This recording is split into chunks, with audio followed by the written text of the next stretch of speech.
Hi guys, welcome back to my channel. Say hi on Gara. You want kisses instead? Okay, but I have to talk, okay? So I just wanted to introduce this video. This is a video that I made in the past, but it's all about the Rare Species Fund. It's all about us raising money and helping to save animals in the wild. I got this unbelievable experience to actually travel to Borneo. I spent 3 weeks there. We released orangutans back into the wild. They're being protected. We've spent a lot of money to put trees back into that land and to just make sure that that land that's still wild continues to be protected in the future. We have an amazing group of orangutans on the facility, and so because of that, we want to help save orangutans in the wild. I hope you guys enjoy this video.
Dr. Brute Mary Galdakos was originally born in Germany to Lithuanian parents. She later became a naturalized Canadian and grew up in Toronto.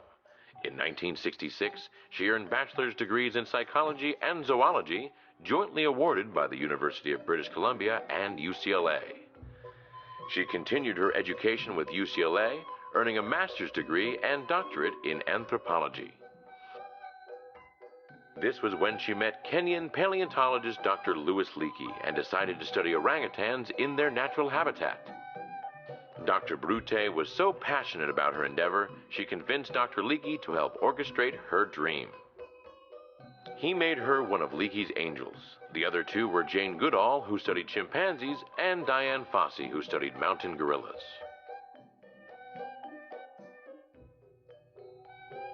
Dr. Leakey helped Brute, and in 1971, at only the age of 25, she and her then-husband Rod Brindamore arrived in Indonesian Borneo, one of the world's few remaining wild places, home of the elusive red ape. Dr. Brute is now considered the world's leading authority on orangutans. Her research has greatly expanded scientific knowledge of orangutan behavior, habitat, and diet. Dr. Brute has been featured in Life magazine, the New York Times, the Washington Post, the Los Angeles Times, many documentaries and television programs, and has twice been on the cover of National Geographic. She manages to continue her research while also serving as a professor at Simon Fraser University in Burnaby, British Columbia, and professor extraordinaire at the Universitas Nasional in Jakarta, Indonesia. A large majority of the year, she resides at her rehabilitation camp in Borneo, which she has named Camp Leakey after her mentor, Dr. Louis Leakey.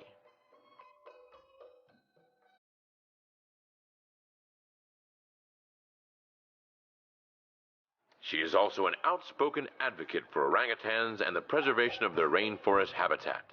Loggers, gold miners, and palm oil plantations are rapidly devastating the orangutan's ecosystem, causing a drastic decline in the orangutan population.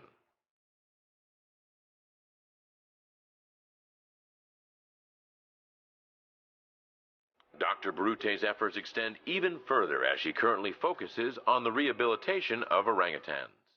Many orphaned orangutans are turned over to her care, most of which were originally illegal pets. Her efforts are facilitated through Orangutan Foundation International.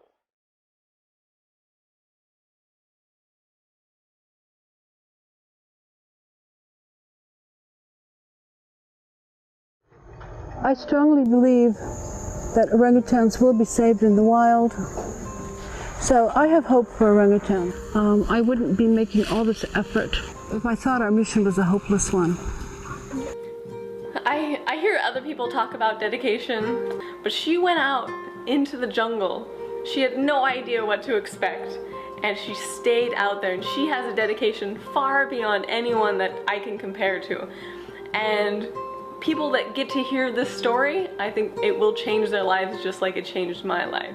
Orangutans are the one great ape that never left the Garden of Eden, which is why they are so innocent, which is why they are so gentle, genteel, benevolent, and relatively passive and meditative. I've seen adult male orangutans just sitting in the canopy, just watching the setting sun, in that blaze of glory.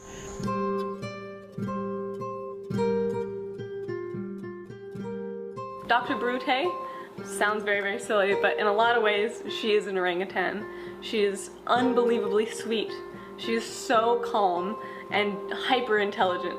She can sit and just wait for things to happen.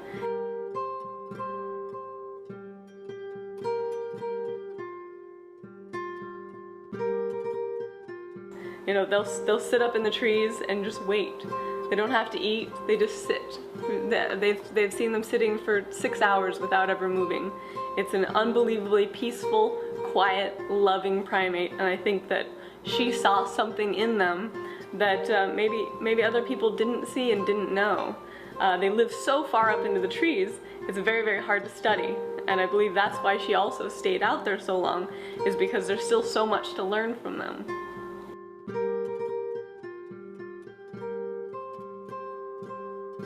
I think one of the most amazing things was, as soon as we got out of the boat, the orangutans just came out of the jungle to meet her, because they know how much she loves them, and they know her so well. She's the one, she's the reason that they exist. And to see them come out of the jungle and hold onto her hands and carry her off into the jungle was unbelievable.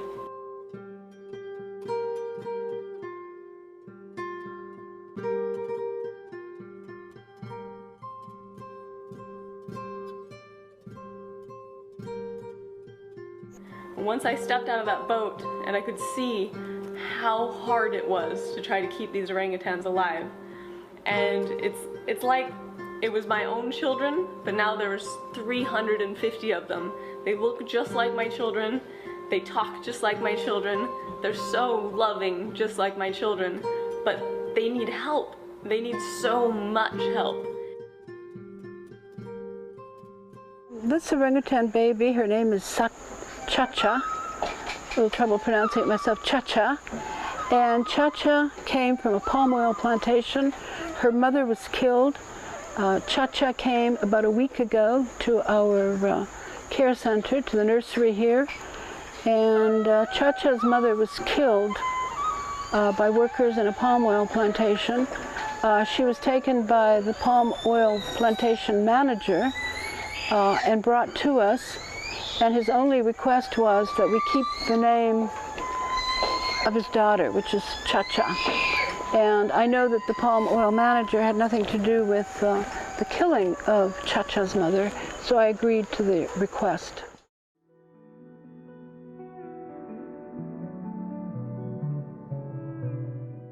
Today, the biggest threat for orangutans is the expansion of the palm oil business. Other forms of land can be used, but companies are choosing the rainforest land because they can double their profits by logging the timber first. While in Borneo, we were able to release some ex-captive orangutans back into the wild.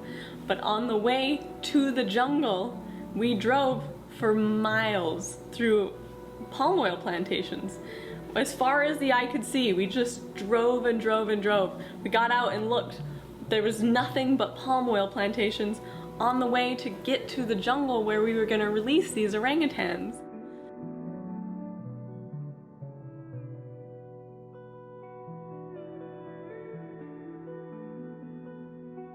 Due to an aggressive logging industry, by 2001, Indonesia had lost 99 million acres of forest, which is equivalent to the combined size of Germany and the Netherlands.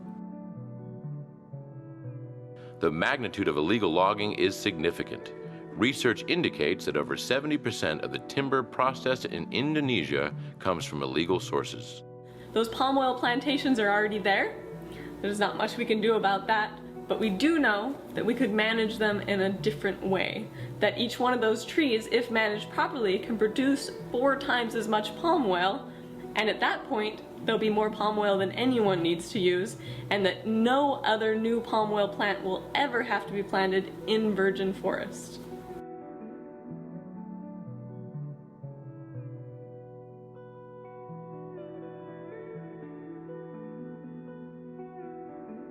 We need to help. Once I got there, I realized just how dire it was. I've come back, I've helped raise funds, but everyone needs to help. If you can't give away funds, of course you can avoid palm oil, which is huge. If we get enough people to stop eating palm oil, they'll stop producing it. Because palm oil is only grown in tropical environments, studies have shown that if something isn't done soon, orangutans will be extinct within the next 10 to 20 years. It's used in food, cosmetics, and household products.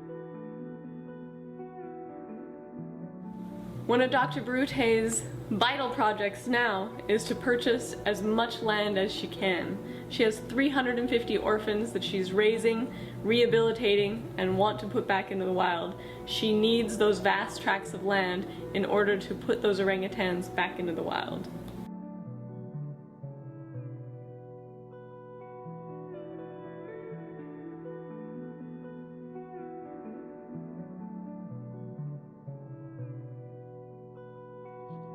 The orangutans are in Dr. Brute's care for one reason: because their mothers have been killed and their forest homes have been cut down.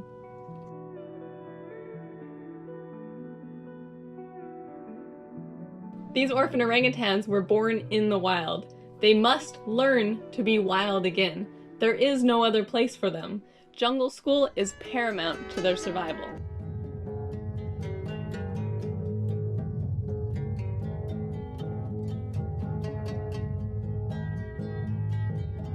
Dr. Brute has rescued hundreds of orangutans from various different situations, but they all need help. So, she raises them while they're young. They're way too young to be released into the wild and to be able to play and learn at that point. So her and her staff take them to a gigantic jungle gym where they get to play and learn. They get social skills and survival skills at the same time.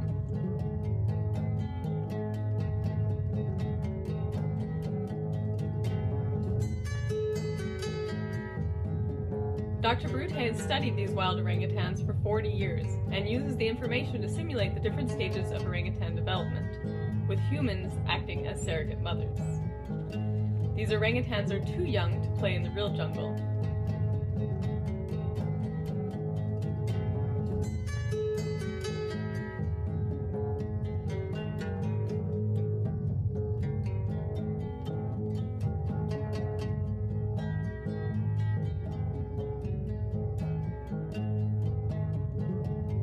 The jungle gym is the first stage in their development. Once they've learned to navigate the jungle gym and become very comfortable with it and a little bit older, they're then sent out into the jungle.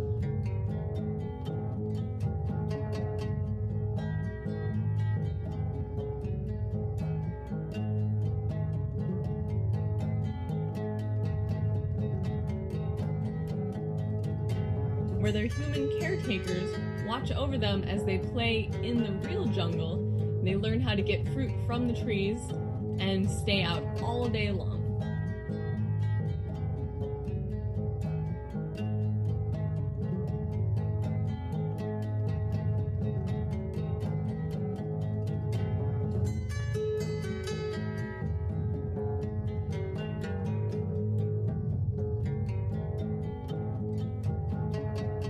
Orangutans here are under human care, but not control.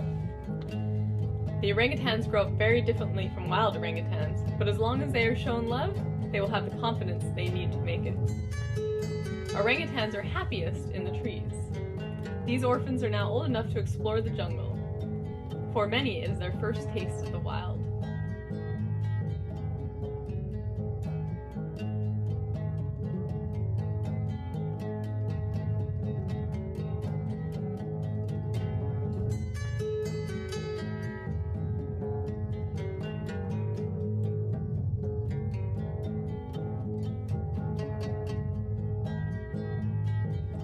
This is one of the only places where great apes and humans are truly equal.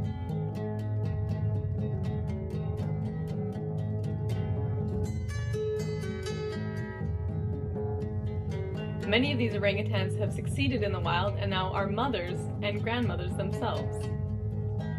They are now wild, but some come back to visit. Like the orangutans, Dr. Brute started a family of her own at Camp Leakey.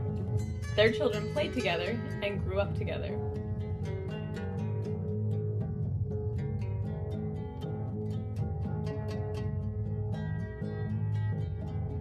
Dr. Brute has done much more than raise orphan orangutans. Orangutans typically leave their mothers around 7 or 8 years old. At that age, Dr. Brute and her staff identify which ones are ready to thrive on their own. Wild orangutans do not live in groups, they are solitary and they must care for themselves. Before they are released, the orangutans get a last physical examination. Hair and blood samples are collected to establish a genetic orangutan database. These orangutans were taken to a protected area deep within the Bornean jungle, one of the last protected habitats on the planet. Their long detour through the human world is about to end.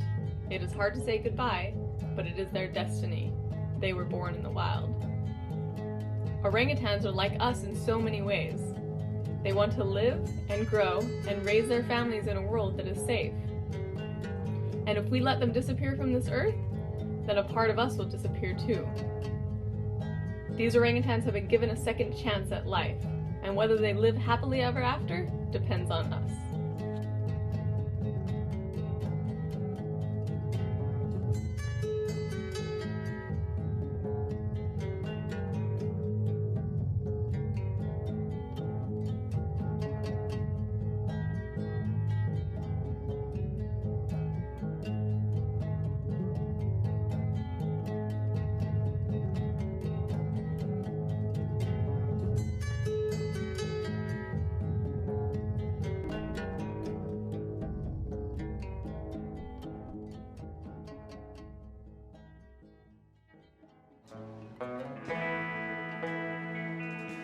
I've spent most of my actually all my adult life, helping rehabilitate orangutans to go back to the wild.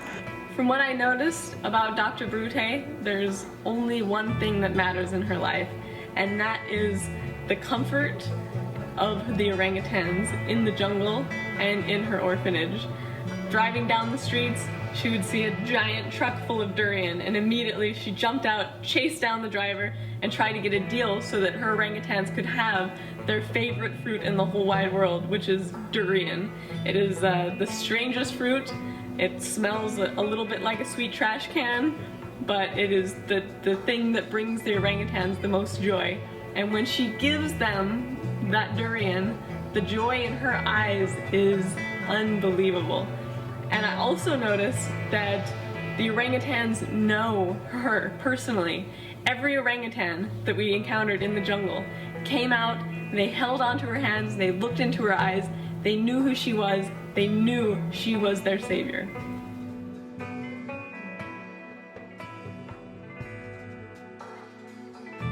When she leaves Borneo, she leaves only for short periods of time to teach at universities and to talk to people about how to save orangutans, because that is her only passion. Her passion is to save the orangutans. If she saves the orangutans, she will save the entire environment. As long as we have biologically viable populations of orangutans, which means about 5,000 or 6,000 in a population, I know that they will be saved.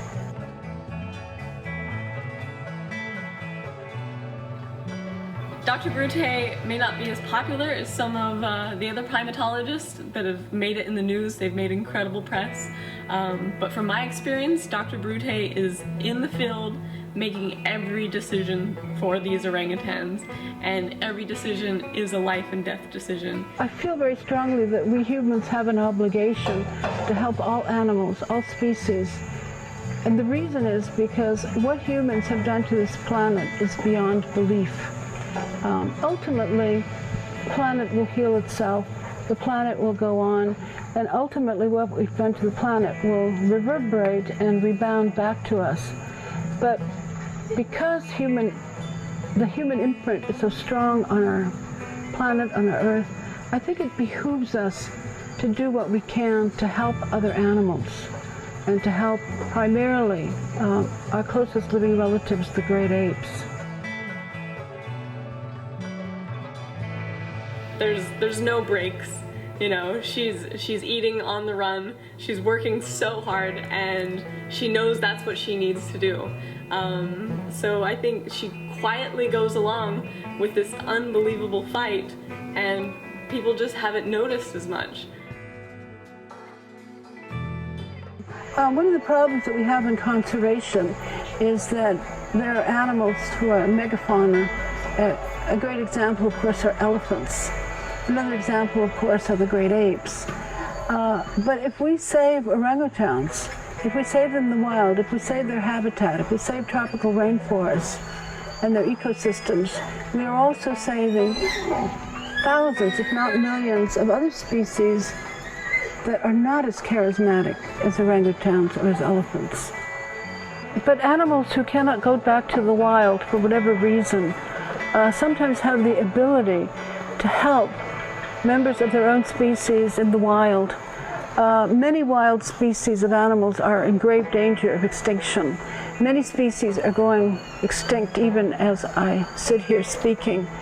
Those animal ambassadors are very important because they help us understand and they teach us about the nature of the animal, himself or herself. And I think such animal ambassadors are, I think they're useful. I think it's something that they can do that no human being is capable of doing.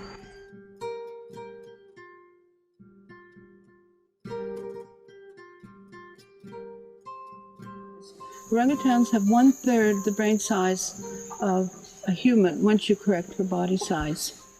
The souls are the same.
Orangutans are really a cool species.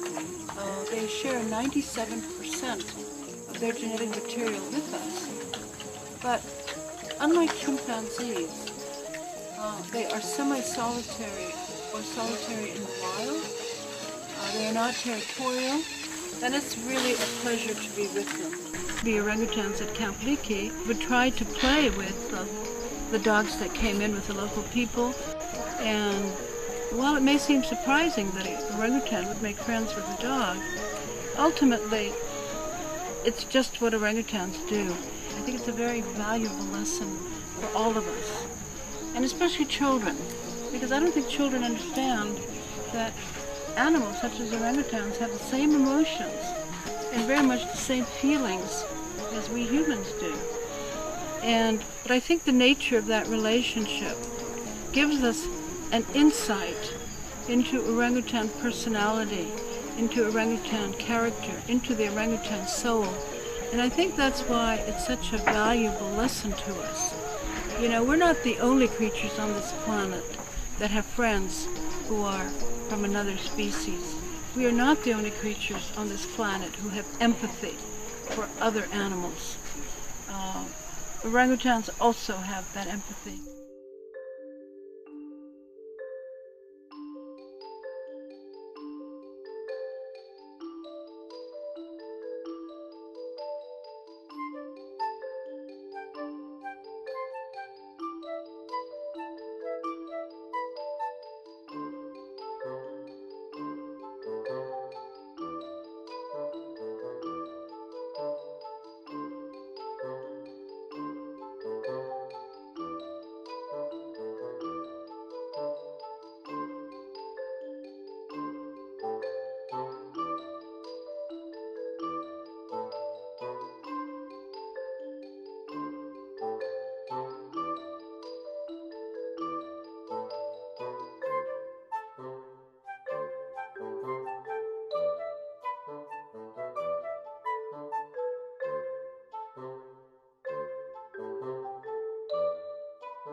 As long as Brute is there, the orangutans are gonna thrive. My hope is that I met several volunteers living with her that had an incredible passion. Maybe one of those will take over. I met her children. I hope maybe they'll want to manage it, but I'm not positive who is actually taking over. Well, I have a number of students. Some of them are from my university. And I just have this feeling that some of them will be able to take over, maybe even as a group. So my work will continue. Maybe not in the same form as I have pursued it, but the work will continue. We have a very strong but small foundation called Orangutan Foundation International. Dr. Brute is the reason why they're alive. She's the reason why they're there and why there are still wild orangutans in this world, and that people can have that experience, that they could go out into the jungle with Brute and they can see these gentle giants. I didn't know any of those orangutans. They came out of the woods and they held onto my hands just like my babies did. They looked me directly into my eyes just like my babies did.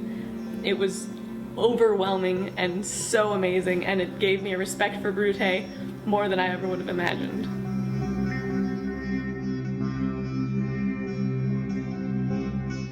Well, we would love for you to come on the Orangutan Foundation International trip. It's a way of experiencing orangutans. It's a way of showing your commitment to orangutans and their tropical rainforest home. It's also a way of showing to the Indonesian government that you care about something that they should actually treasure and prize. But if you can't come, please join Orangutan Foundation International, OFI, and go to our website, orangutan.org, and help us.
So I hope you guys enjoyed that video. I'm new to YouTube and you guys are new to me, so I want you guys to see some of my amazing past, how I got to where I am today, and just introduce you a little bit to the Rare Species Fund and some of the older animals that we've been working with. I'm gonna do some more videos of this, especially if you guys like it, right? Subscribe to my channel, comment, like the video, tell me what you think. Do you want to learn more about my past? Do you want to know how I got here today?